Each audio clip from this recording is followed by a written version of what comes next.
There's a gentleman called Danko. If you don't know Danko, you should check him out. He said something that you should have something that helps you to develop your mind. It could be reading, it could be listening to a podcast like this. Have something that helps you to develop your body. It could just be walking, going to the gym, exercising, anything like that.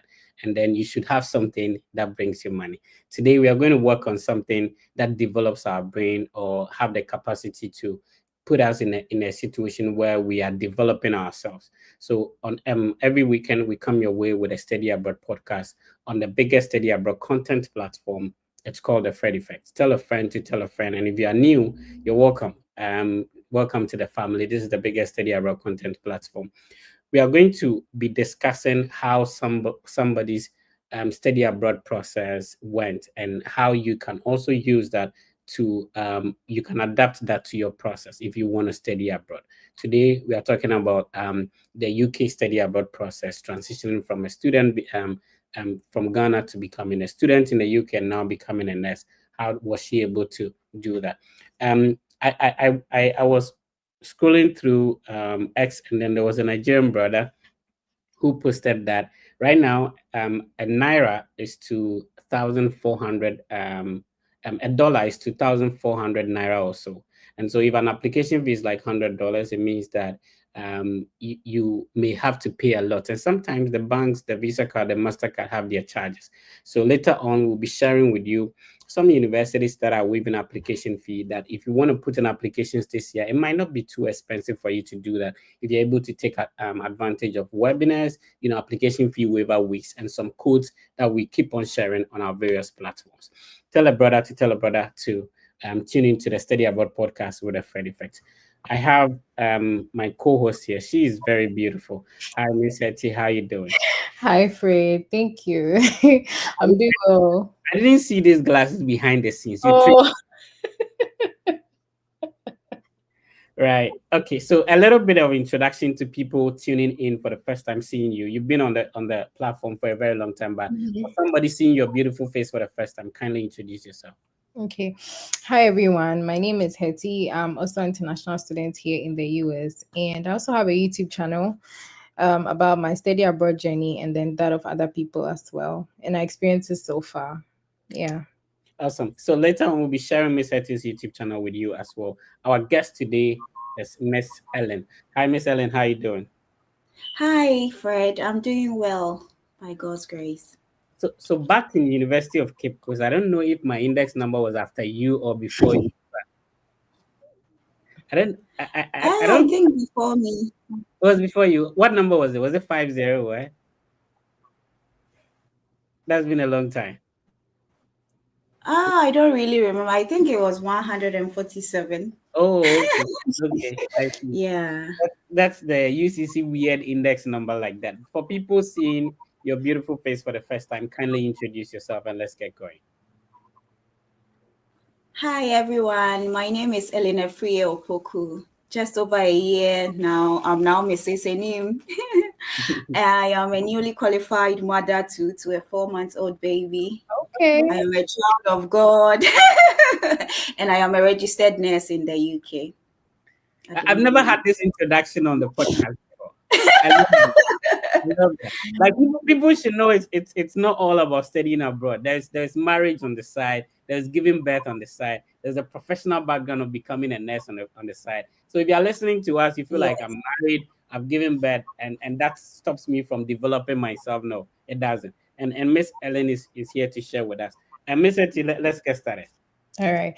Like Fred said, I've also not heard this kind of introduction before on the podcast. It was nice to hear. And now recently, it kind of feels good. Anyway, so now that the introduction is a bit out of the way, you mentioned that you're currently a registered nurse in the UK. So let's take it from all the way from the back as to where everything started from. So, where did you have your bachelor's degree? What did you study in? I know Fred already mentioned UCC, but if you can take us back a little and then to where we are right now. Yeah, so I started UCC 2014. I read bachelor's of education in social sciences, geography major and economics minor. So I am a graduate teacher And from that time, I did my national service in 2018. No, I graduated in 2018 and I did my national service in 2019. So when I was doing my national service, that was when I started applying for masters in the UK. So I came to do an international development MA in 2021, and then after that I did my MSc in 2022. Okay, so this is a lot. So you did your bachelor's degree in the sciences, Social sciences, social sciences. economics and geography. Okay, so economics and geography. And then you applied to the UK, Yes, to and then you, study MA international development. and then you transitioned into nursing. So I completed the MA international development, and straight after that I applied to study the MSc nursing as well. Okay, amazing. So now let's take it one step because I know it's a lot. like different like backgrounds and eventually landing into something and doing that as a career field, which is very interesting actually. Yeah. So let's circle back a bit. Why did you choose to study in the UK? Like why not any other country, and why the UK in the first place? Okay, so I've always wanted to study abroad, but I didn't know which country. I have a lot of family members around the world, especially in France. So I thought I would eventually end up in France. But in 2014, when I got admission to UCC, I had a very close friend who got a Commonwealth scholarship to the UK. So whilst I was in UCC, I was studying very hard so that I will also be able to get the Commonwealth scholarship to the UK. So that was when the plans changed. When my friend got admission to the UK and told me all about it, I was so excited to also complete UCC and just go to the UK. So that was why I chose UK. Oh, okay. Interesting. But then you did geography and economics. So why international development? So initially, I first applied for global food security and international development, which was at Nottingham Trent University. So I was actually denied a visa the first time I went for my visa interview. So that was in 2020 September. Then I deferred the program because I was denied a visa. So along the lines, the university sent me an email that unfortunately they've cancelled the global food security and international development because they didn't get the number of students they wanted for that year. So the other alternative is international development. If I am interested, they are willing to defer the program for me. So I said, yes, why not? Because it was global food security and international development. So now the global food security is not there, it's still the same. I read about the program, they sent me the link to read about it if I'm interested. And there was another travel to the Brussels, to the World Trade Center as part of the international development. I said, wow, then I'm going to kill two stones. I'm going to kill two birds with one stone. Like I'll go to UK and I'll be able to travel to Brussels as well. So fantastic, I'll take it. So that was how I transitioned from geography to international development. Interesting. You mentioned that your visa was denied on the first attempt. So anybody watching us today, so it's not only the US that they deny visa also, please. The UK also has their own wahala. But anyways, so let's talk about your visa interview. Okay. Did you have to go for like an interview where you ask questions, or you had to like do the documentation submission? How was your visa interview process like? So I think that was the COVID time, 2020, when I went for my June 2020. So it was an interview, but a virtual one. So you Okay. go to the TLC where we go for the UK visa appointments. You go there and they put you in a room, and somebody from Sheffield will call you on a computer like this, and then you'll be speaking to them face to face. So I didn't really prepare for the interview, and I had 50% scholarship. And then I paid my initial deposit of 3,000. So I thought, oh, that was it. Because I have less money to pay and my bank account was very okay. I didn't really prepare for the interview. So when they asked me questions, I wasn't able to answer. So it was a computer based interview, which Do I you, failed. do you Yeah. happen to remember some of the questions you were asked? Yes. So they asked me, what are the modules that I'm going to study as part of my Mm, program? And I only knew of one, gender relation and international development. And I didn't know about the rest of the modules. So it sounded like I didn't know what I just wanted to travel. I didn't know what I wanted to do. mhm. And I also stated as part, because I knew a lecturer in Nottingham, that I'm going to live with a lecturer. So they asked me how many bedrooms are in the house. And I wasn't able to answer that because I had no idea. I also Interesting. mentioned that I know Nottingham Trent is known for research. And they said, how did I get to know about that information? And I was, like, I couldn't tell. So, yeah, I that was see. some of the reasons. So then on your second attempt, what did you do differently, or was like the process or the procedure different on your second attempt?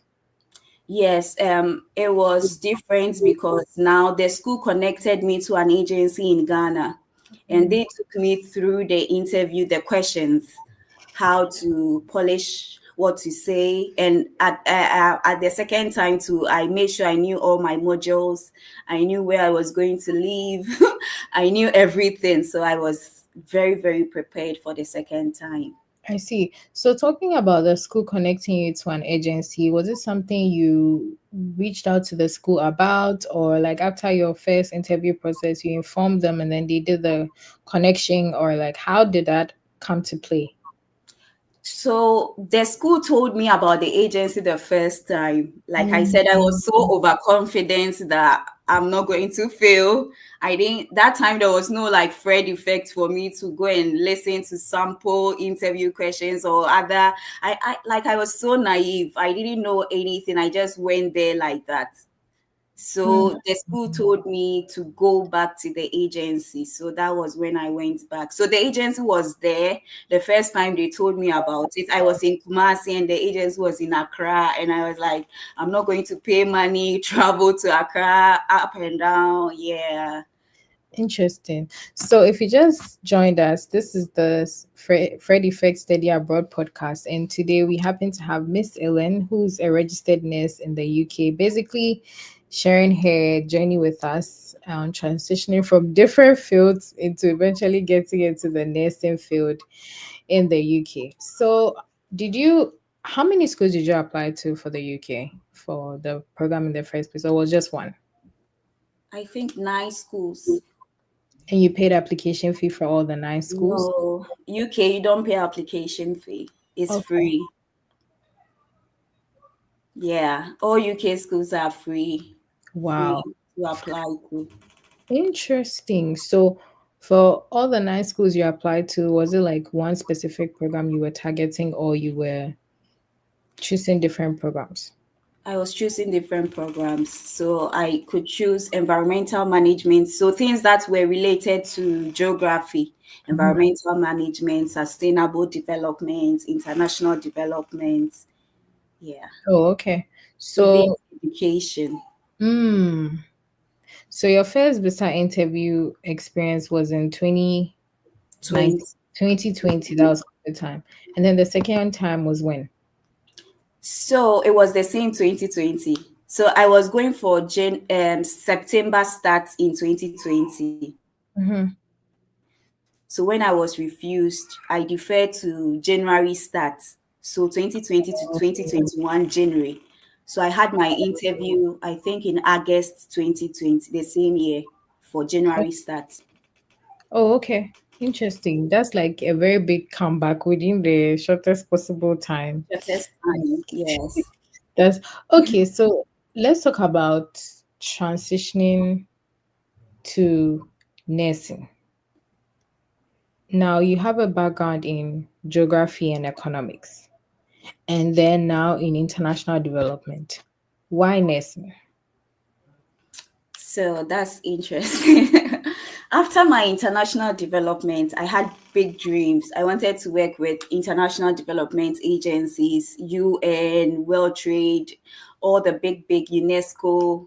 So I started applying for a lot of jobs. And then that was when it dawned on me that because of my skin color, I'm not going to get it easily. Mm-hmm. And um, it wasn't easy for certificate of sponsorship, the COS, to come easily if you don't get a job. And after my master's, I had 2 years to stay work and then find a sponsor. So as I was looking around and doing research, I found out that nursing was one of the best ways to get a job or COS quickly. So then I started looking out at the nursing courses if I could get in. Then I realized you could get into the nursing program with any, so far as you have a bachelor's degree in any field apart from nursing, you can do the MSc nursing. So then I said, that's a great opportunity. That was when I jumped in. Interesting. Did you get any? I remember you mentioned you had partial funding for your first master's program. So, I mean, and I'm sorry for taking you back, but It's fine. yes, with that, how were you able to foot the rest of your fees, living expenses, and then we'll come to that of the nursing? Okay, so God being good, I had 50% scholarship and the school fees was 14,700. So divided by two, I was left at 7,500 to pay. And then I was able to also ask the school to give me, they have something called postgraduate merit scholarship, which was £3,000. So if you have second class upper or better, and you are coming from Commonwealth country like Ghana, Nigeria, India, you'll be able to get that £3,000. So I applied for that. They've initially told me I can't combine two scholarships. So with the 50%, I can't get the 3,000. But I kept pushing and pushing and pushing, and they gave me the 3,000. So I paid initial deposit of 3,000 and they gave me another 3,000. So now I had like just £400 tuition fee to pay. And then when I came, I also did part-time jobs. So I was saving. So I completed in April 2021. No, 2022. Then in September 2022, I started nursing. So Oh, from April to September, I could do full time because I had completed my first master's. So I worked day and night really hard to mm, save. So by the time I started the nursing, I had already saved for the first year of my nursing. It was 2 years. The nursing is 2 years. So by the time I started, I had saved for the first year of my nursing. So I interesting. paid it all myself. Like I know, Well, because I know international students, like one of the biggest thing that we look out for when we are moving is like funding. So because I've always heard stories about, how it is in the UK, and mostly it comes with partial scholarships. So I've always wanted to interact with someone to know how they're able to make it work. And eventually I've had the opportunity to do that with you now. So it's very, very insightful and very yeah. helpful. So how much do you think it cost you in total, like moving from Ghana to the UK on your first, like including visa and everything? How much do you think like it cost you in total? Hmm.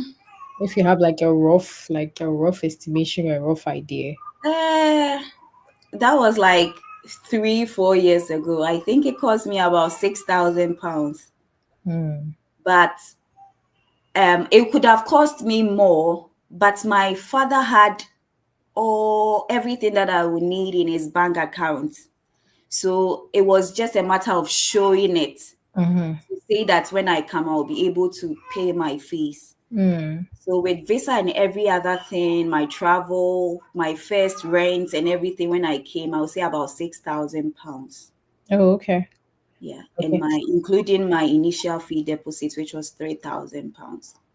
Okay. So does it mean like all the other schools that you applied to, was there any information about like scholarship where you thought maybe one other school could have given you a full scholarship? Or most of them indicated that they give only partial scholarships.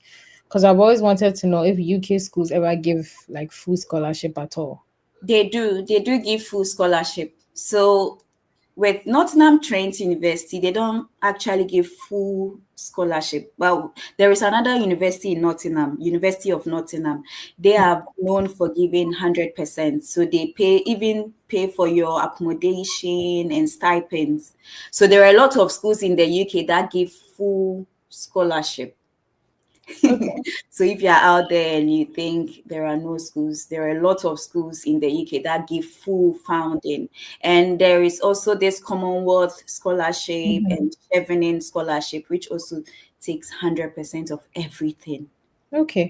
So Yeah, again, if you're watching us today and you want to go school in the UK, just know that there are definitely universities that give full scholarships. So just like she said, you can look out for the Commonwealth, you can also look out for the Chevening scholarship, which I've seen a lot lately because I think a bunch of people from Ghana won this year.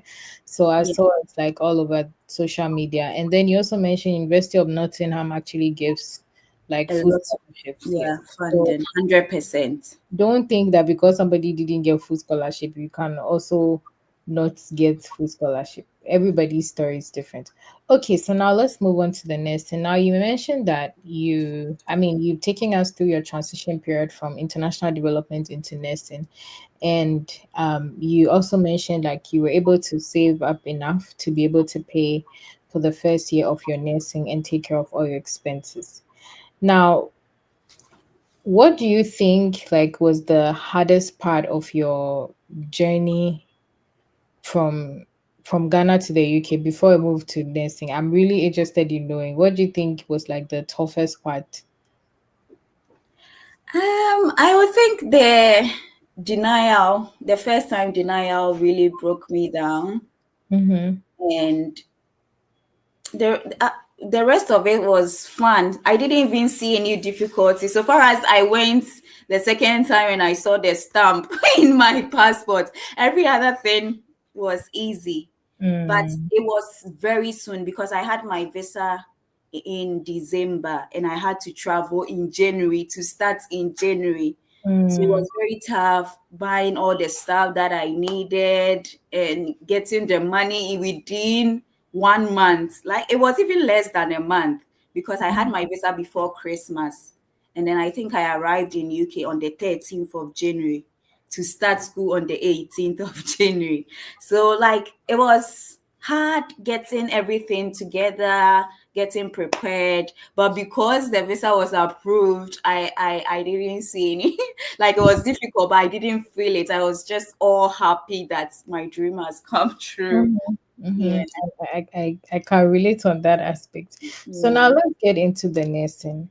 Coming from a different background, what did you do to make your application stand out? Yeah, so like I said, when I came, I was doing part-time job, and so I was a nursing assistant, assisting nurses, and I also did care jobs. So I had experiences. I see what the nurses were doing, and I was assisting them. So in my application, I told them I've had first-hand experience with nurses. I know what they do, and I'm able to relate everything that I do to like a nurse.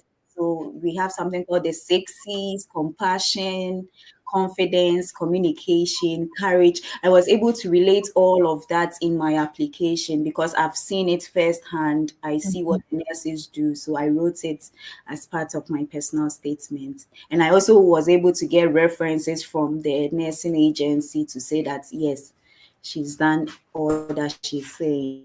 So Okay, that made me stood that's out. interesting. Mm. So did you like No chat GTP at the time. so you have to rack your brain and do everything, eh? Yes. So did you have to like contact any professor, or did you have any contact person before like starting this whole nursing program? Just to, sometimes, when we are doing these school applications, it's advisable that at least you're in contact with a professor or somebody in the school to kind of familiarize yourself with certain things. Did you have to do any of that for either of your master's program? Yes, I did that for my first master's. And luckily for me, my national service, I was a teaching assistant at the University of Cape Coast. So the lecturer that I was assisting was there for me 24/7. He wrote all my essays. And there was another lecturer who taught me micro teaching in geography, Dr. Hesse. He's still there and I still communicate with him. So shout out to Mr. Hesse if he's listening or if somebody chance on it and tells him. He was a very great support to me when I started my applications. But my lecturer, Dr. Abebio, who became a professor and died shortly, may his soul rest in peace. He was so good to me. He was always writing all the nice schools. He wrote recommendations for me, and I got admission to all of them. Wow. So you got admitted into all the 9 schools. Yes, So why did you choose this particular school for your first master's? because relatively comparing the fees, it was cheaper than the other 8. Some Okay. gave me even 10,000, but let's say the school fees is 29,000 pounds, and they give you 10,000, and this is 14,700, and they give you 50%. So like they giving you 10,000, you still have 19,000 to pay, and Mhm. this is 14,000 and half of that. Right. So That's relatively, it was cheaper. that's true. I see. So what documents were critical or required when you were applying for your school? Let's start with your first master's. So you need your transcript, your certificates, your passport, and your personal statement. These are the 4 important documents. Then I also used my WASI English language for my English proficiency. I got a letter from UCC, but it wasn't like enough. In-house. Yes, so the university said they accept C6 or better in English language. So if you have WASI and you have C6 or better, you can use it to prove your English language. Interesting. I never knew. Yeah, in the UK they accept WASI. So if Oh, you have English language C6 or better, it's accepted as proof of English proficiency. so you didn't write any like these IELTS. exams? No, I didn't write anything. Oh, okay. So going into your nursing program, I mean, aside the recommendation letters and then experience that you've had, what documents did you submit to get into the nursing program? The only documents, in addition to what I've already mentioned, was a police report. And because nursing is a professional course, they need to check records to know whether you have any criminal record or not. So I ordered a police report check from Ghana, and I got a certificate which I attached. But if you are already in the UK and you are applying for the nursing, they have something called DBS. So you will not need the police reports. You only need the DBS. Hmm. So let's talk a bit about scholarships because I know most of the people watching will be like very big on scholarships and how to get them.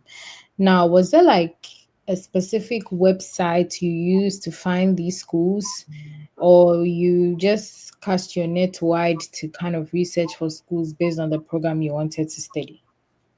Okay, so you remember the first time I told you a friend of mine went to UK. So he went to study environmental management.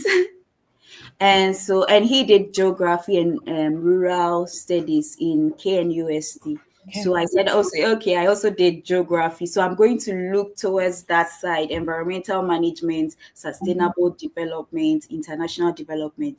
So I just put in Google schools in UK that offers sustainable development programs. And the schools popped up.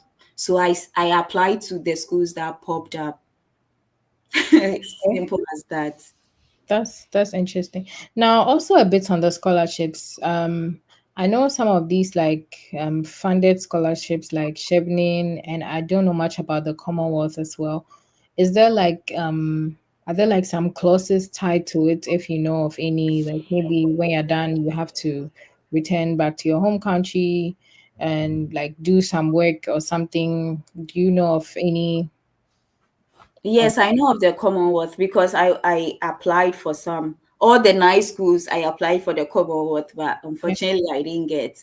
So after you complete, you need to go back because they pay for your flight in and out. So after your program, you already have your flight ticket. You have to go back and give to society.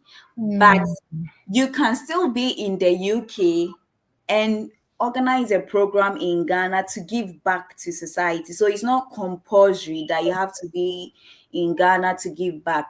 So you can be wherever you are and give back to the society, but you should like have a project after school to show that you have done it. But you need to go back to Ghana because you have the flight ticket and then maybe come back in 1 week, 2 week, or 3 months after.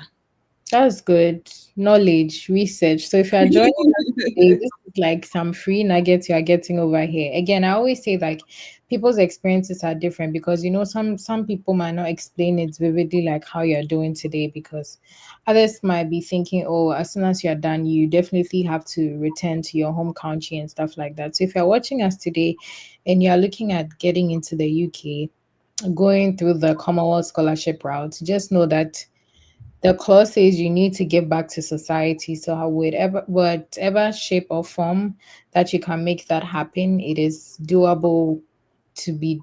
So please take note of all this information that Miss Ellen is sharing with us today. So into the nursing, did you apply to just one university or like you also did nine for that one as well? No, I did for two with the nursing. I did for two schools. Okay. And you got admitted into all the two? Yes. Oh, so application was free. Yes. Hey, UK schools are free. You don't pay for I application. didn't Let know. me So when you say it said nine, I loud. was like, you UK know, schools are free to apply, no application. wow, wow. But when you said nine schools, I'm like, the pound is how much did she pay for like nine schools? Like I was just thinking about it. I'm like, it must have really been a lot. I genuinely didn't know like UK schools application fee is free. So It's then you can apply to as much as many schools. And the good thing is when you apply, you get response in like 4 weeks. If you get admission by 4 weeks, you get an email. And if Mm. you don't get it, they'll send you an email. Hmm, I see. So let's talk about your reflection so far about studying in the UK. What is it like? What was it like studying in the UK and living in the UK as an international student? Hmm. I think it's a mixed feeling, especially if you have all your finances sorted out. It's so easy. But if you have to work day and night to be able to pay, then it's really hard. So Mm-hmm. looking at my first masters, I didn't struggle as much as my second masters. So in my second masters, I could come from a night shift. I go for a night shift from let's say 7 to 7 a.m. and then I have to go to class 9 a.m. the next morning. So like get home, no sleep, brush your teeth, take your bath, and straight to school. And when you are in class, you are dozing off, your eyes are red. Yes, so it's not easy if your finances are not sorted. That it's very difficult. But if everything is paid for, you really enjoy life in the UK. Wow, that makes me think about the question like how affordable is life over there? Because even when we compare the pounds to CDs, I'm like, like it's really high. So I'm just wondering, like, how affordable is life over there? Let's say if you have a full scholarship. I mean, you already It mentioned your depends. It finances, depends your on where you are. So I'm just wondering. sorry, can you come again? You were Yeah, breaking. Oh, okay. I was saying that I know you mentioned earlier that when you have your finances sorted, life is easy for you. But in terms of affordability, as an international student who will be like in the UK for the first time, what would you say about life as an international student in the UK in terms of affordability? So with affordability, it comes with the region you are in the UK. Mm-hmm. So, I'll use Ghana as an example. If you live in Accra, it's expensive than living in Kumasi, and other regions in Ghana is less expensive than Kumasi itself. So, I came to the East Midlands, Mm. Nottingham, and then now in Derby. So these regions are affordably cheaper than living in London or the main parts of the Mhm. United States. So you have to really do a lot of research. If you are searching for a house, there are a lot of affordable houses. There are some you can get £300 per month, and some are £500 per month, some are £700 per month. So if you want to live a really low life, you can go in for a cheaper one, just one room, and you share living room and kitchen with other people. So you look for those kind of places to be able to afford and save and be able to also send a little bit home if Mhm. you want to. So it's affordable, but you need to really sit down and do research Mm. and see where the easy stuffs are. Okay, so let's talk a bit about academic culture in the UK, because I know we all do the British, like us we are in Ghana, like in Ghana we also were colonized by the British, so the English is, but still when you hear the UK people talk, you can tell that it's not the same thing. Innit?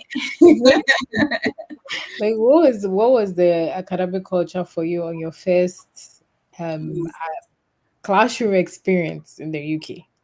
um, I would say that my first experience was um a mixed feeling one.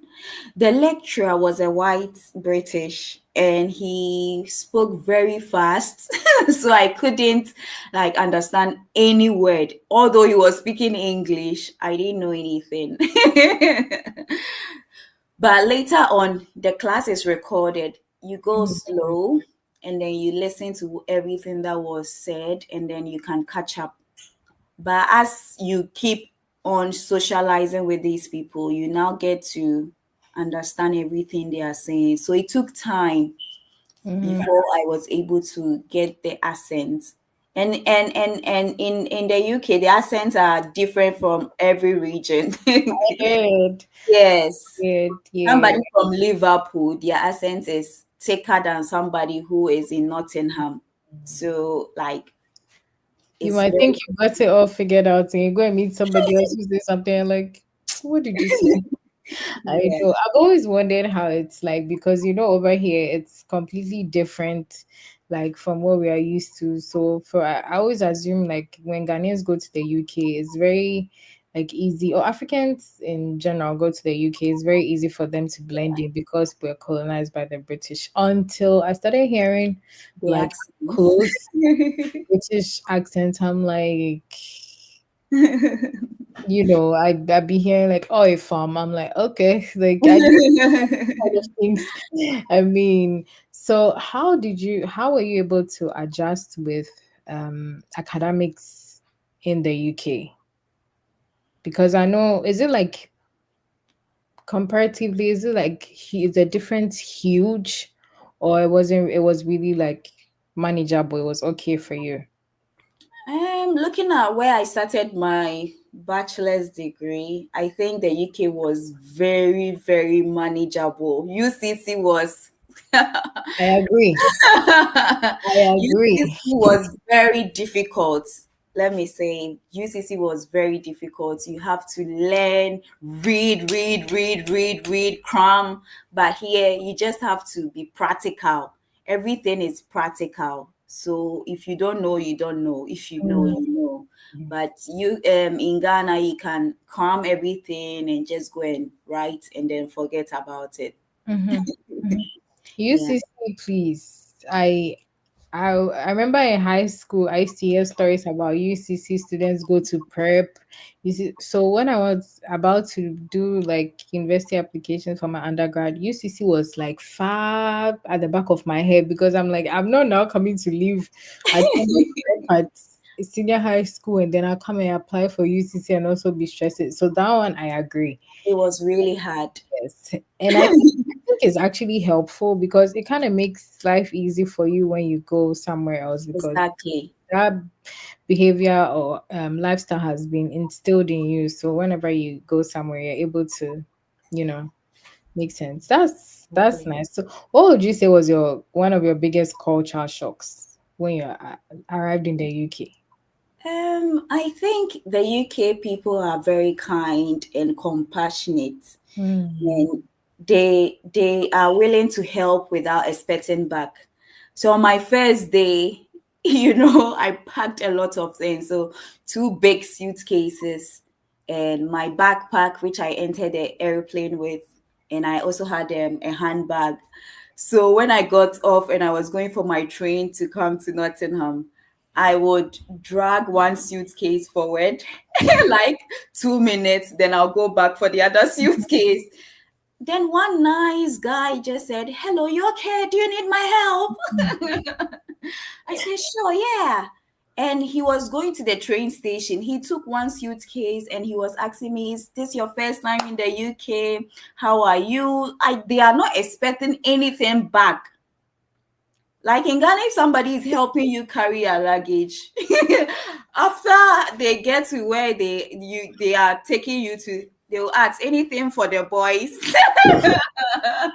So these people are genuinely kind. He took me there, made sure I had the right train to Nottingham. He was going to somewhere different, but he took me to Nottingham trains, like where I'll get my Nottingham train for free. Hmm. Free. He was kind, he was lovely, he advised me everything for free. So it was a very shocking experience for like the first day. And for example, asking me, "Are you okay?" In Ghana, if somebody asks you, "Are you okay?" It's like, "Are you mad or are you crazy?" But he genuinely wanted to know if I'm fine. So like Hmm. it was part of the culture shock. That's very nice because sometimes it becomes overwhelming when you're in a new place for the very first time. And I know that airport feeling because I've experienced that thing before. Like you're Mhm. moving too many bags and people are just walking by What you you. Yeah. No, but our motherland, regardless, I mean, we already know how people go. We take it regardless. So let's talk a bit about your nursing career and nursing development and all of that. So after having the second master's in nursing, you said it took you 2 years. So which year did you finish this master's? Last year, 2024. Oh, okay.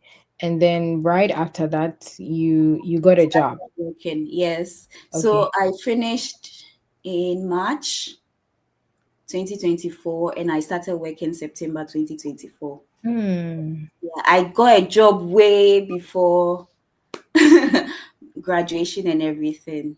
Okay, so let's talk a bit about that. Was there like something different or special you did that, or was there like any good foundation you laid down to make that happen for you? Because I know sometimes when people finish school, the struggle is a job. And yes, you had mentioned like with nursing, it's very easy to get a job, but I mean, one way or the other, I feel like there might still be a little bit of struggle on getting the right job and stuff like that. So what exactly do you think you did that made it easy for you or made it happen that way?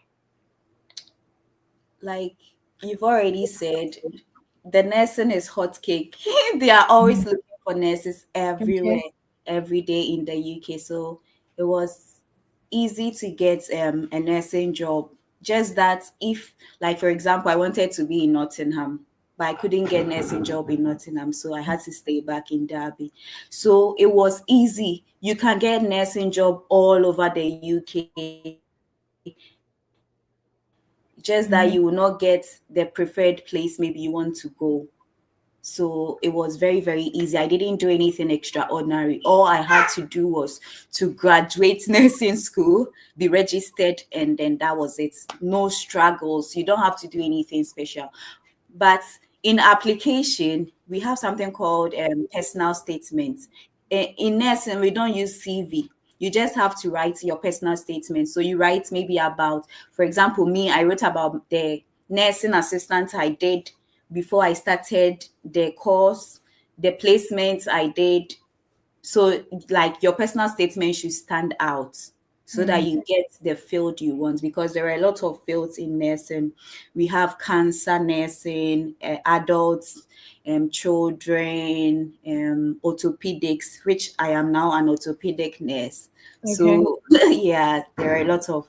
So, you have to really be able to write a very good personal statement to get the field that you want. Okay, so let's talk a bit about your specialization. And the way you said it made me feel like, oh, this is something she's happy to be doing. So let's touch a bit about that. Like, what does that specialization involve? Okay, so there are four major specialization in nursing in the UK. We have the adult nursing, children nursing, mental health nursing, and learning disabilities nurse. So four major categories. So I did the adult nursing. So in adult nursing, it covers every adult in the UK. So you can have a nurse who specializes at the eyes, nose nurses, ulcer nurses, cancer nurses. So far as you are taking care of adults, you are an adult nurse. And if you specialize in mental health, then you are going to take care of people with mental health issues. And if you did children nurse, then you are going to take care of children.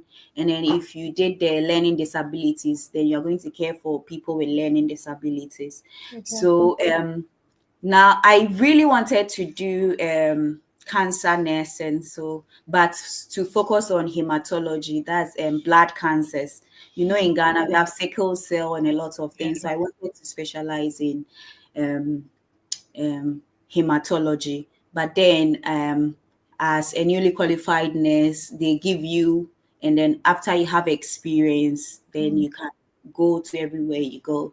So the orthopedic nurse is all about bones. We take care of people with hip fractures, knee replacements, and I enjoy it. It's a very busy ward that I work in, but it's very lovely looking at how the bone can be replaced with a metal and everything. Is very interesting. Hmm. I see. So me, I'm afraid of blood though. Me too. Like, I never knew I would one day become a nurse. Seriously. Me so much. You know, nursing day. Whenever I hear people say nursing, I'm like, eh, blood. I'm afraid. But let's I mean, to somebody watching you today who would want to be in like who would want to get into the nursing field or the healthcare profession in the UK, what is that like advice you would give to that person in terms of like processes, especially for somebody who is also coming from a different background like you, who has like by God's grace landed in the nursing or healthcare field? What advice would you give to the person? Okay, I will first say that now I didn't know I could even apply to nursing with different background. So I'm telling you out there, is possible. You can do it. So far as you have degree in any field, you can study nursing in the UK. So if I had known, I would not have wasted my time to come and do the international development. But all these work together for my good. So I'm Mhm. not discouraging anyone. You can do any course, but if you are coming to study in the UK, I would advise you to choose a health related program, because then it's easy to get a job, get your visa sorted right after school. Not only nursing, you can do radiography, sonography, nutrition and dietitian. You can do this one, physiotherapy, health related. So that's my advice to people. And before you apply, you really need to research, because it's not all the schools that when you finish your nursing degree, you will be registered. So like in Ghana, after you finish school, you have to write licensure to get your license. So some of the schools, for example, with Derby, after school, you don't have to write any licensure. It's part of the program. They register you straight with the NMC. So you have your license right after school. So don't just apply to any nursing degree. You have to read to make sure it has pre-registration attached to it.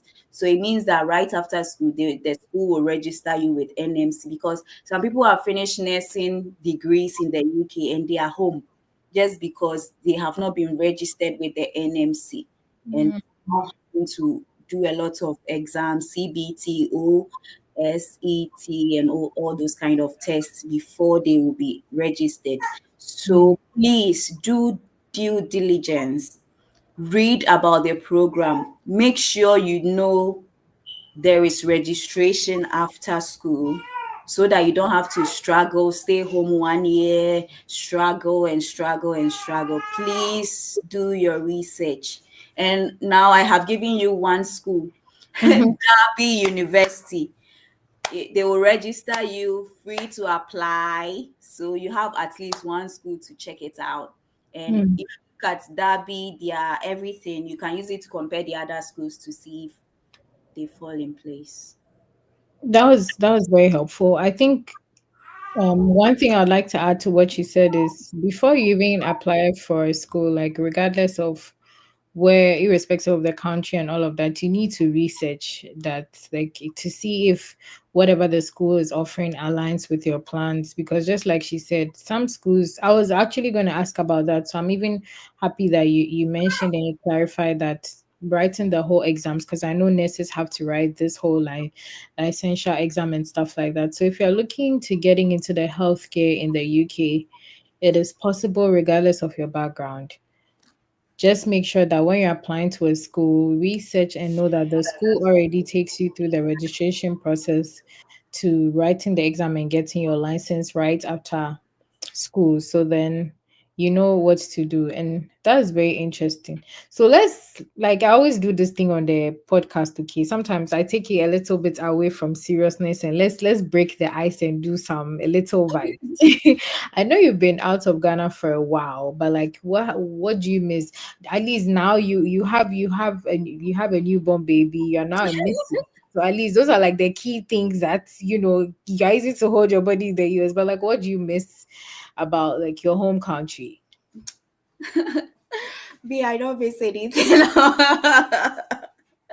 I don't miss anything. Maybe food. Oh, Food. oh, oh, oh, oh.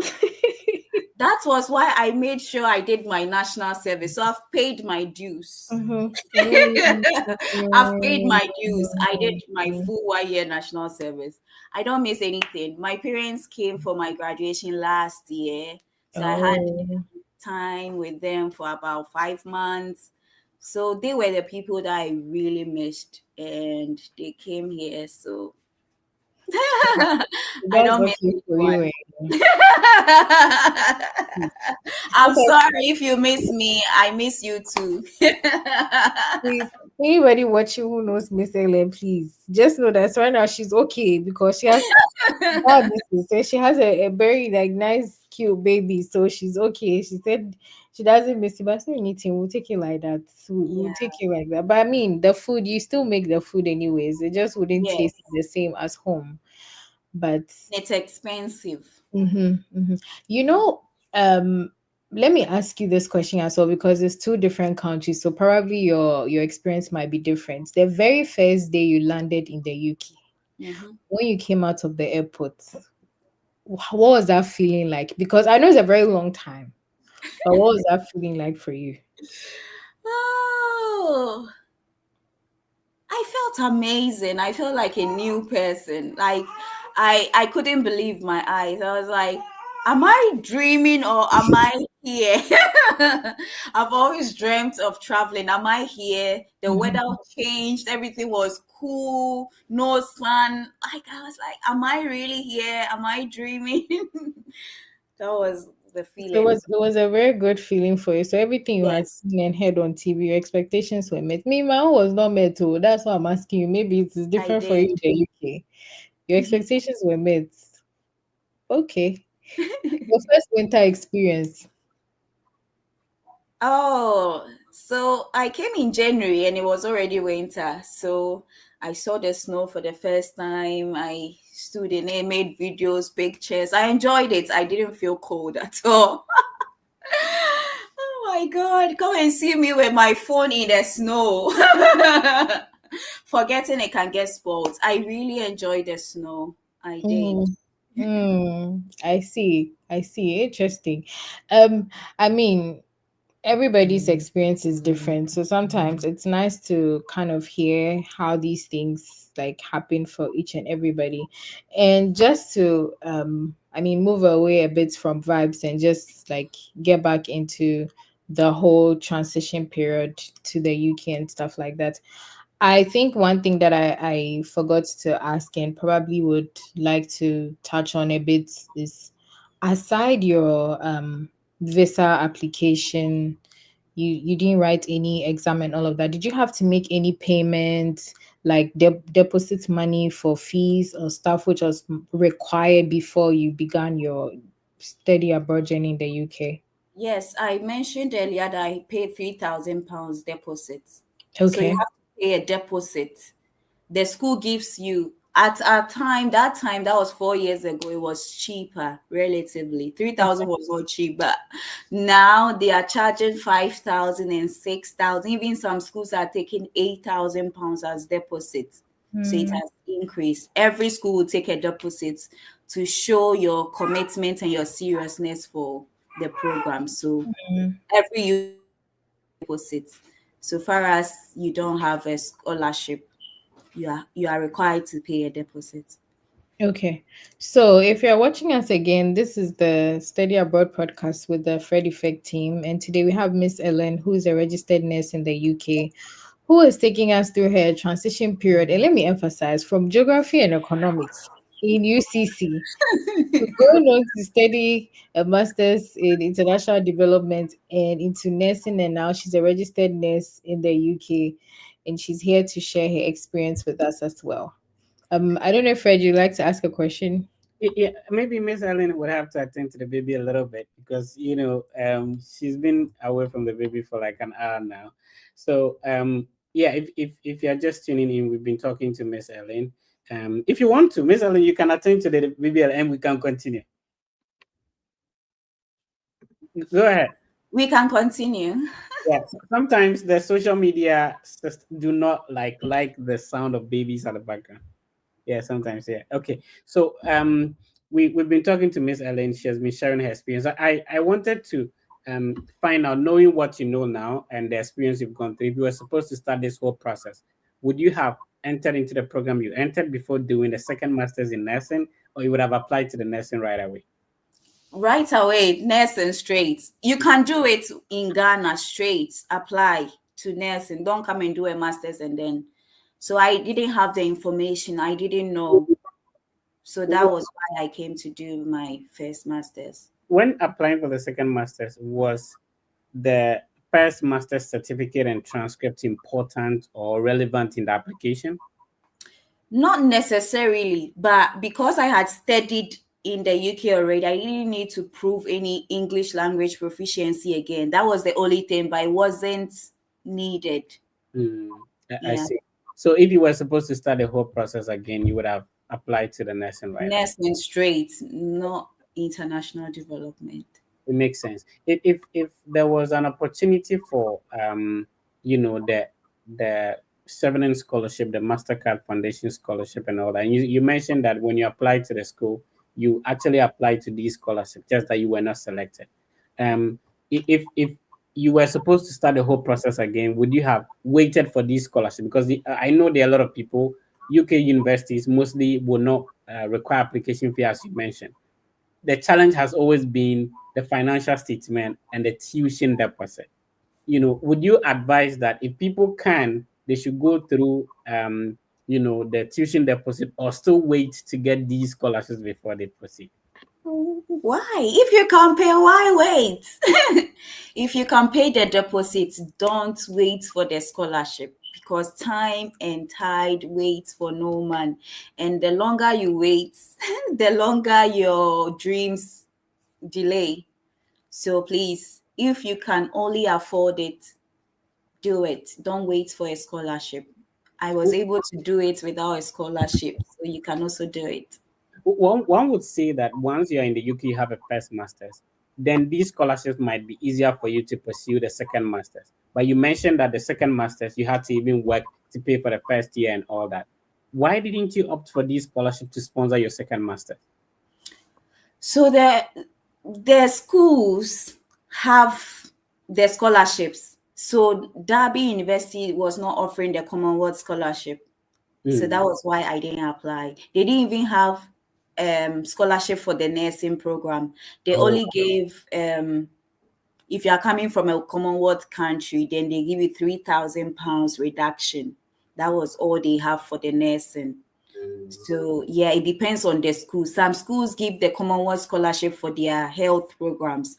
Other schools don't give Commonwealth scholarship for their health programs, but they give it to engineering and other courses. So it depends on the school and the programs they have on offer for the Commonwealth scholarship. We will attend to some questions in the comment section, but before that, so how easy or challenging was it coming from a non-science background doing master's degree in nursing? It was very challenging. But the good thing is I had experience in caring before I entered the nursing. I had to write my anatomy and physiology exams twice. I'm telling you. So with the anatomy and physiology, I failed and then I had to rewrite it.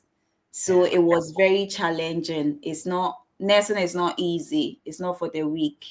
If you're not willing to study, then don't apply, because you would have to study to show yourself approved.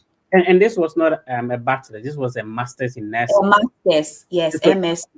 you are in the same class with people who already have probably a bachelor's in nursing before coming into the program. So Yeah. definitely it wouldn't be easy. Sometimes when people, know somebody studying abroad, they take the pictures in the snow and they post, they think their life is all easy and all that. But there are a lot of tears behind that people don't show exactly. And I appreciate your resilience and your ability to go through this and now sharing your experience with us. Let's pick some questions in the comment. Mustafa Saidu. Salam alaikum, Mustafa. So Mustafa is saying, well done, Mr. Chi. You asked all the necessary questions. I was enjoying the conversation too. Yeah, and then, but we want to know the expenses for each university attended. So you mentioned the first university was £3,000 deposit. Now Said is asking, what were the other expenses? So do you pay fees per semester or per year? So when you come to the UK, for example, with mine, they gave me 2 installments. So I came in January. You pay the first installment in March, and then 2 months after, you pay the second installment. Some UK schools will ask you to pay everything when you arrive. Before you even enroll, they need their money. So it depends on the school and their arrangements. Oh, I see. Unfortunately, you might probably have to attend to the baby. Like I said, the social media thing do not like the baby sound. So let's see if we can. Your husband should be doing a great job taking care of it. He's doing a great job. Yeah, social media behaves some way when that sound of a baby comes in. So yeah, let's see how it goes. So we pick a couple of questions. Can Miss Ellen? This is Wisdom. Wisdom is watching us on YouTube, and Wisdom. Thanks for watching. Can Miss Ellen list to us some of the universities offering masters in nursing? Okay, okay, that's a good question. Would you first of all mention your university and then you go ahead with the other schools? Yes, University of Derby Mm, is where I completed. all right. Nottingham Trent University also has MSc nursing with registration. Northampton University, Northumbria University, they also have the MSc. Sunderland University, these are the schools that I apply. I know they also have the MSc nursing. Yeah. For people who may not even understand, some of the boys, they don't understand. What they understand is football. So Sunderland FC is in Sunderland, so there's a university too. It's not only football that they have over there. So if you watch EPL, you know some of these names. He's mentioning. By the way, Chelsea just scored Liverpool, so it's a good news for Arsenal fans. Anyway, let's move on. Thank you. Okay, so this is Wisdom J. Thank you very much, Miss Hetty, and greetings to great joining today, Miss Ellen. All right. Bright Koku is saying the Fred effect. Nee, thank you for joining on Facebook. Please, Lancaster University accept application fee. Was it a question, Jack Wiskid? This is low budget Wiskid or what? Wiskid of Ghana or what? Veritas Nobis Lumen. This is Bismarck UCC for you. Good question and excellent responses. DK Fofie. Thank you. The Fofie is like what name. Okay. Mustafa. Okay, I think we've responded to Mustafa already.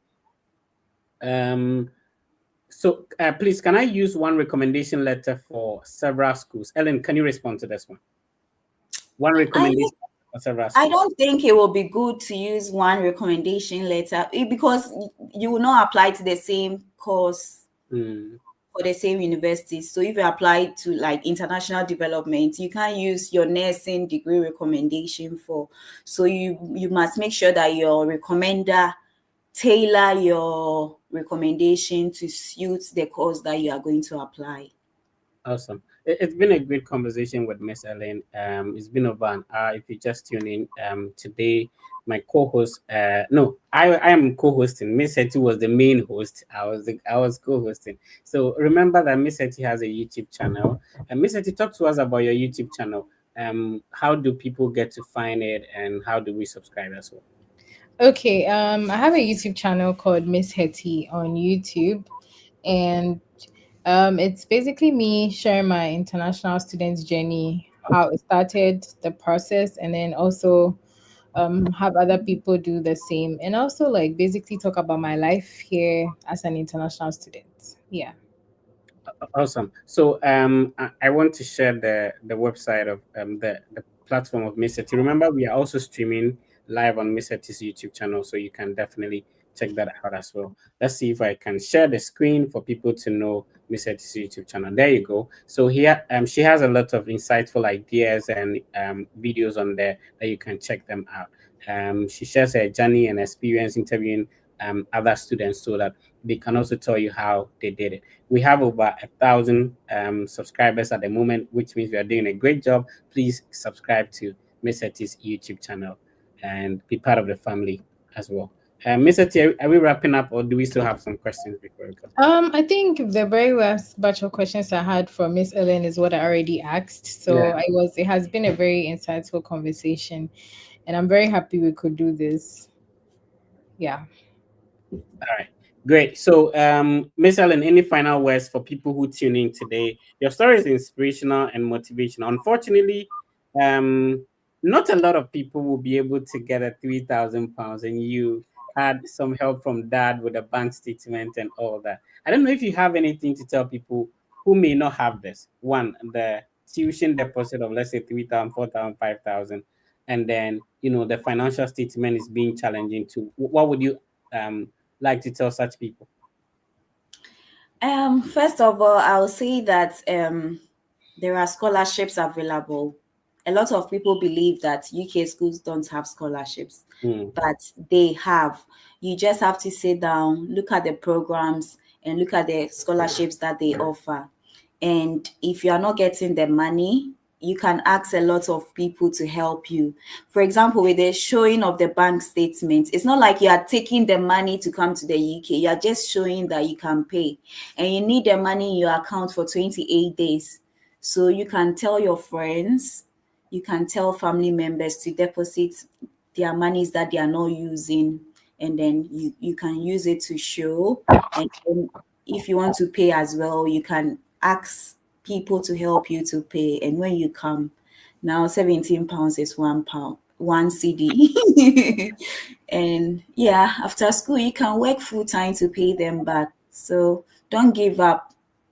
You can still do it even if you think you don't have the money now. You can start working, saving, and then buy. Don't give up.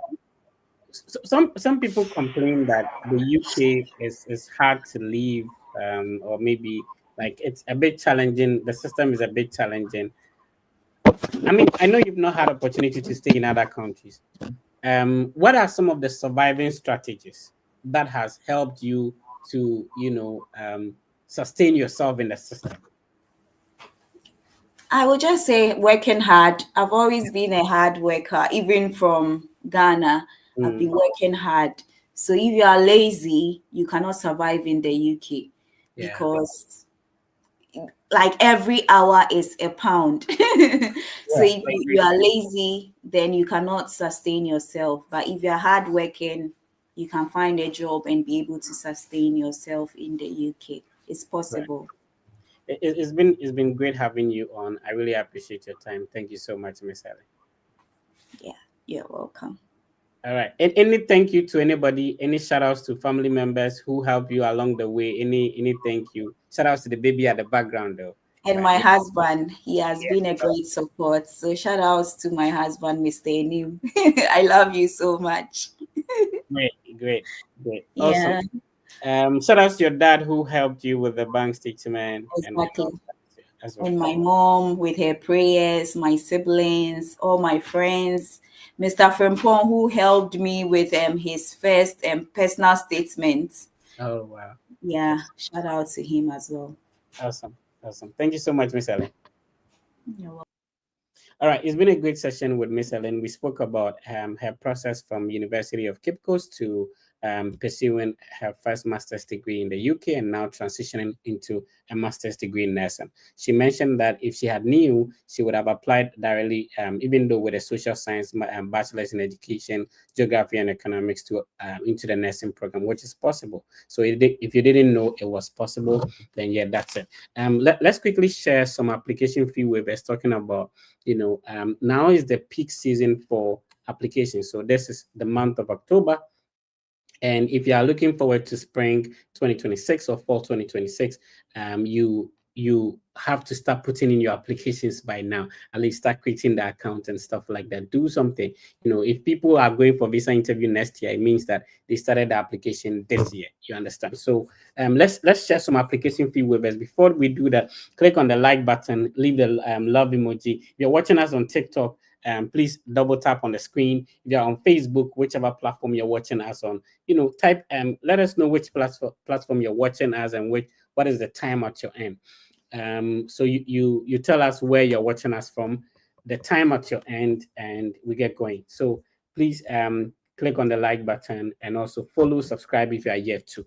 All right, so let's start with the first university, and I'm going to start from scratch. A lot of people have and some negative impressions about application fee waivers, saying that if the school is waiving an application fee, then it means that you are not going to get scholarship. This has no correlation. There's no correlation between an application fee waiver and a scholarship. In the first place, if the school does not offer scholarship, if you pay money to apply, it doesn't mean that you're going to get scholarship. Just that sometimes some universities require that you use a debit card, credit card, or Visa, Mastercard to pay, but it's a bit challenging. Apart from that, the platform you use to pay, if it's PayPal, if it is Visa card, if it is Mastercard, they have other deductions apart from the application fee the university is paying. So this sort of cripples people in terms of how many universities they can apply to. And I'm a typical example. When I was in volleyball, boy, my national service 559, I know that if I create a bank account, have a Mastercard or Visa card, it means that there will be an additional charge. If you're in Ghana, you understand what I mean. Like if you own a Mastercard or Visa card, whether you have money in your account or not, there will be additional charges. Whether I don't know how they call the charges. If you know how they call the charges, type it in the comment section. What are those charges that banks back home in Ghana or Nigeria charge you for using a Mastercard or Visa card?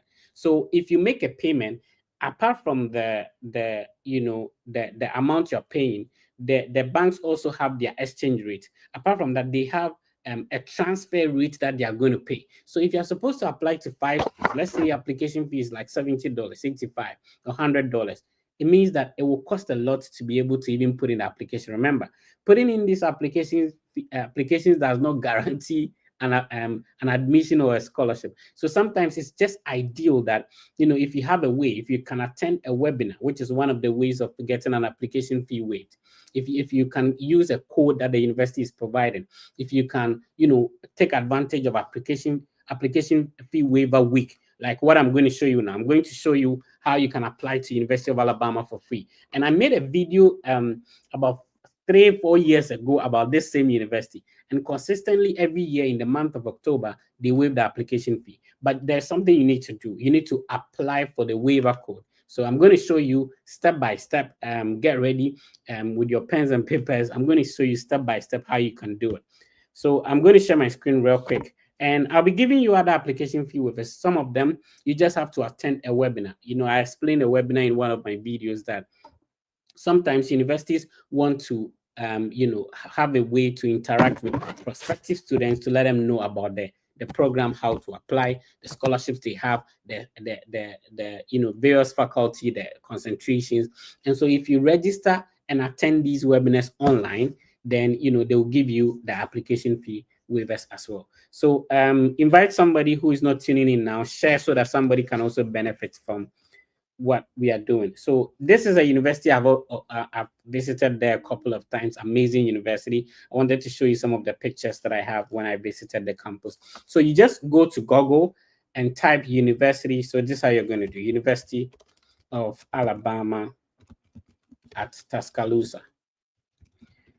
So when we mention University of Alabama, they have the University of Alabama system. So application fee.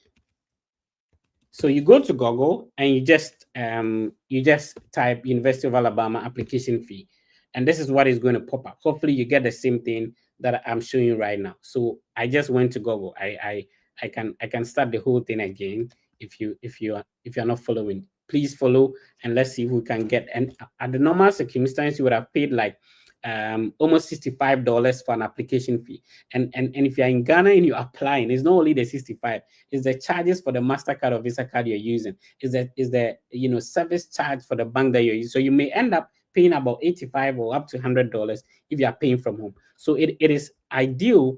And I have a lot of friends in this university that got a waiver and then they applied for free. So they are boldly saying on their website, so this is not an information that is being concocted or it belongs to the Fred effect. No, this is a public information. And sometimes you may not know about some of this information depending on your location when you Google. I understand that even if you're in Ghana and then you go on the platform of YouTube, it indicates YouTube GH, which is different from another country, right? So what you see is based on probably your location. So some of us who have had opportunity to be here, we are able to share some websites, some tips, some ideas, some information, some things that you might probably not know, even if you search for it. So let's move on. So once you get to this website, you scroll down and they said application fee waiver week. Remember, this school has been doing it almost every year. And like I said, I already made a video on YouTube about this university waiving an application fee about 3 years ago or so, and they are still doing it. So it's not a new thing. If you don't know about it, this is the first time. That's absolutely fine. Let's go through it. So this is how it's going to work, and you need to pay attention to it. That the university will be waiving it within the application fee waiver week, which is from October 6th to October 10th. However, you can start your application now so that you submit it within the October 6th to October 10th. So even if you are starting the process now, it's not a problem. You claim or you request for the waiver. So within this week, the university will now send the code to you so that you can get the $65 application fee waived. We've always been talking about how to get scholarships when it comes to the US institutions. Remember that they have a lot of programs. You have to talk to the HOD of the department, share a copy of your transcript and resume, ask if you can go ahead and apply, if the department offers scholarships. So in most universities, it is not the university, it is the department you are applying to that has the scholarship. So it could be that in the same university, the Department of Sociology have scholarship for their students, but maybe, just an example, the Department of Statistics does not. You understand? So if you're applying to a certain school because you have a friend there and they have scholarship, it doesn't necessarily mean that they will have scholarship for you when you apply.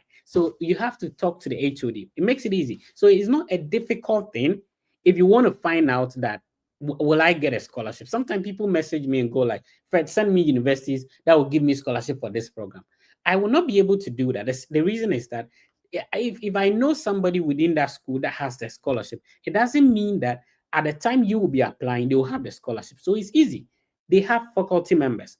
Among the faculty members, there's somebody who is a head of department. We call it maybe Gary director or maybe supervisor, whatever. You email the person or coordinator. That's the word they use. You email this person. My name is Fred Effect. I have this qualification. I'm interested in this program. So the email is very simple. Don't write a long of essay, a long essay for a professor. You know, even you, when they send you a WhatsApp message and it's long, you don't read it, right? So you keep it simple. And then you ask whether you can go ahead and apply. Would you be offered an admission? Would you be offered a scholarship? They will give you a response. And they are very frank. You know, if it is yes, they will let you know. If it is no, they will let you know. So let's move on to getting the waiver code here. Before I do that, please click on the like button, share. Let me know in the comment section if you are following and where you're watching us from. If this is helpful, let me know in the comment section. So type where you're watching us from, the time at your end in the comment section. Let's keep on moving. All right. So once you come here, you scroll down and then they talk about the free application week. You can read all of that. International students were supposed to pay $80, a bit expensive. So if you're an international student, you were supposed to pay $80. And after I spoke about the charges and stuff like that, that would have led to like $100. So like you watching now, trying to help you get $80 for free. So there is a domestic applicant link, we are applying as an international student. So we go to the application and the international applicant eligibility. And I'm going to share this link in the comments section. It makes it easier. However, I've already walked you through that. You go to Google and I've shown you what to type, which will lead you to this website. You click on claim code. Now you come here and enter all the details. The first one is your email. Remember that it is very important to know that the email that you are using to claim the application fee waiver code is the same email you're going to use for your application. And I've spoken about emails a couple of times. Sometimes people's emails are dondon@gmail.com or Schwarzenegger at Gmail, Elaskila at Gmail. No, don't use those. Use your name. If your name is Kojo Mafu, you can make it kmafu@gmail.com. And then the pictures that you use. You know, some people, they have guns as their profile picture. They have some naked people as their profile picture. These people do not know you. So however you portray in your communication speaks a lot about you. It might be that, you know, when you created the account, you didn't know, you just uploaded some picture, big something as your profile picture. This is a professional something. Be serious about what you're working on. Check all those things. Pay attention to them. Don't go and use some nickname, Gowasti Bena. It doesn't make sense, right? So let's move on. So you enter the email you'll be using. So in my case, I can enter maybe the Fred Effect, whatever, at Yahoo or whatever.com. Then your name, your first name. These details should be the same details you'll be using for the application. Very important. Use this to work on your application. Then the next one will be your date of birth, the program of interest. And like I mentioned, they have a lot of programs. So if you can see on my screen, if you're using a phone, try and zoom in a little bit. They have a lot of, and so one of the arguments people make is that, oh, if there's an application fee, there's going to be a lot of competition. Remember, you don't have, if I'm applying to a PhD in engineering, not everybody have a background to apply to PhD in engineering. And remember, paying application fee does not reduce competition. If you pay an application fee to a school, if you have money, people have money to pay, right? So we are just providing an avenue. I'm putting myself in the shoes of somebody when I was applying in Bole Bamboi. I didn't know that I could just find some of these waivers and, so that it would reduce the cost of the application fees that I have to pay. So, you applying to a school because they are waiving application fee does not increase competition. It doesn't.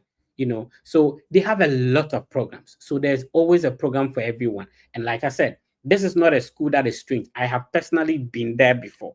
personally visited the campus, know around, I can tell you all about University of Alabama because I've been there, So they have a lot of programs. Check out all the programs, their master's degree programs, PhD programs, EDD programs, whatever programs you want. And then you select the ones that you will be applying to. Then you scroll down, you type your phone number, start with +233 because you are an international student, so that they can send you notifications. And then what I love about them is that they will keep on reminding you from time to time that, the application fee waiver code has been sent. Try and submit your application. The good thing about the application to this university is that when you are applying, you do not necessarily have to submit all the documents in the application at once. You can just enter the regular things, your name, your address, your phone number, whatever, your date of birth, and then you submit the application. That is you submitting the application within the application fee waiver week, which in this case is October 4 to October 10, October 6 to October 10. However, you can take your time after submitting to write your SOP, to refine your CV, to upload your transcript. So you do not necessarily have to get all these documents together before you take advantage of the application fee waiver week. I don't know if what I'm saying makes sense. If it makes sense, let me hear from you in the comment section. If you're understanding what I'm explaining, there are some of these things are foreign institutions. And so we that have gotten advantage to be exposed to these foreign institutions have to explain and bring it to the local context. You understand? So if somebody is listening to me from Bole Bamboy, they will understand exactly what I'm saying. If somebody is listening to me from Kwaso, in Joso Kwaso, they will understand what I'm saying. So when you work on the application, it doesn't mean that all your CV, all your transcript, all your SOP should be ready. No, just submit the application, and you can take your time from time to time to be uploading your documents one after the other. If you can't, squeeze yourself to work on it within this week. All right. So you can select if you want to receive communications. They will be sending you messages all the time. And because you're applying as an international applicant, just select the international side.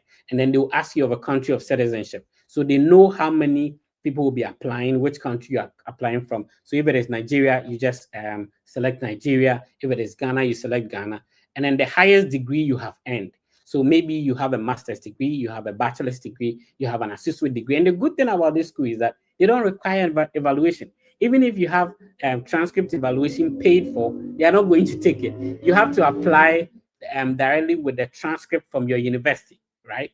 So let's move on. And then you type maybe the country where you got your highest education from. So personally, I had my bachelor's degree from University of Cape Coast in Ghana. If I'm applying with my bachelor's, then I will indicate that Ghana. Then I will select the CGPA. Some CGPA is over 4.0, 5.0. Now you see the good thing. This is what should tell you that they are willing to help people. That if you're from KNUST, KNUST is CWA, it's not CGPA. They have given you what we call Scholalo GPA. Scholaro, yes, this is the Ashanti coming in me now. I said Scholalo, not Scholalo, please. It's Scholaro, GPA calculator. So if you are from KNUST and maybe you have like the CWA,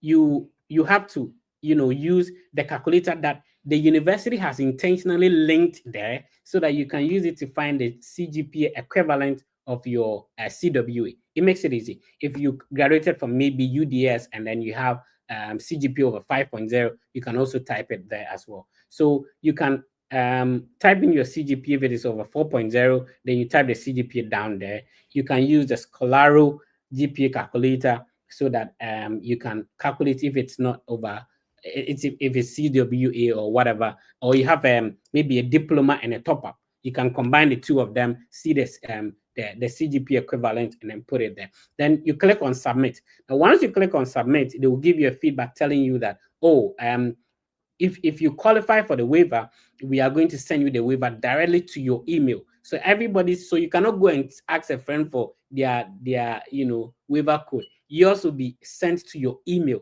once you qualify based on the information that you produced in the portal. So yeah, makes it easier if you want to apply and for free. Let me know if you have any questions. I'll be happy to respond to them in the comment section.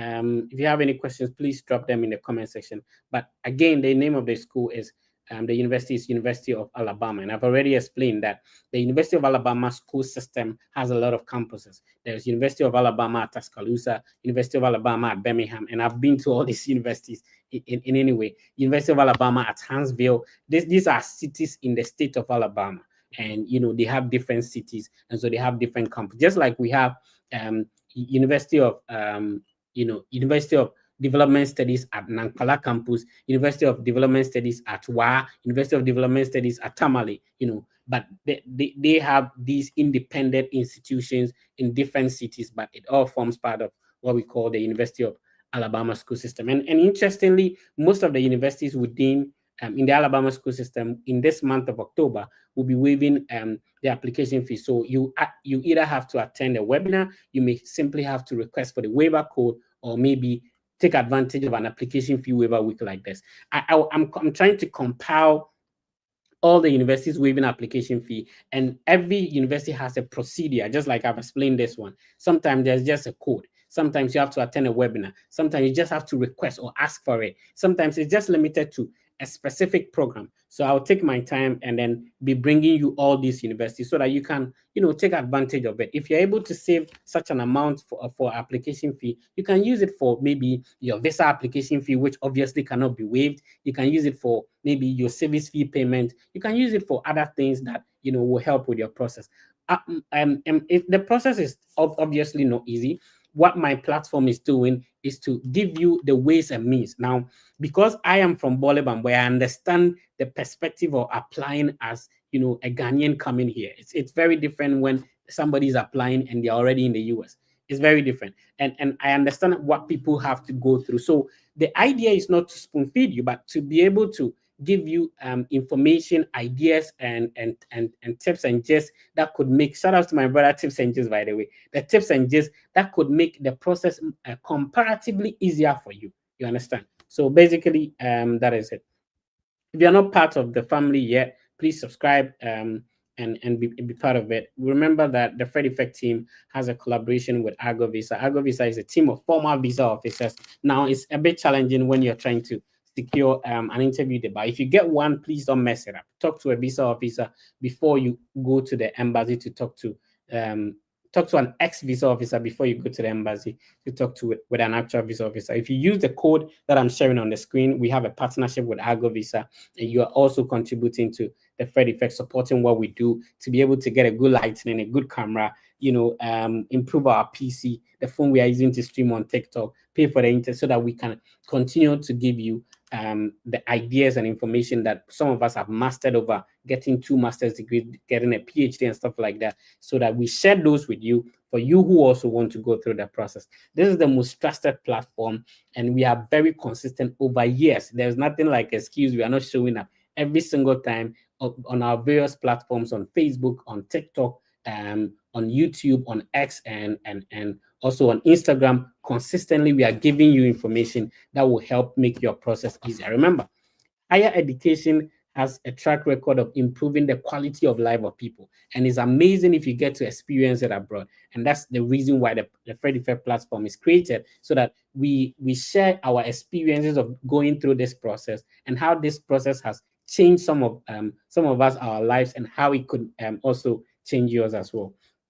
You can schedule a one-on-one session with the Fred Effect team. If you use the link I'm sharing on the screen, we can, schedule a one-on-one meeting, listen to all the qualifications or maybe the questions you have, help you, navigate this process, smoothly. The name has been the Fred Effect. It's been nice coming your way another week. We do this and every weekend. So next weekend, we'll bring another guest on to share their experiences with you to help you go through the process. What I entreat you to do is to remain very positive and know that everything will be fine. If it was easy, everybody would have done it. It's because, you are meant to do it.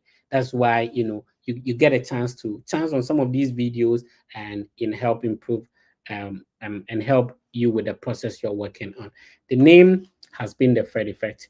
Please be positive and know that everything will be fine. I'll see you next week.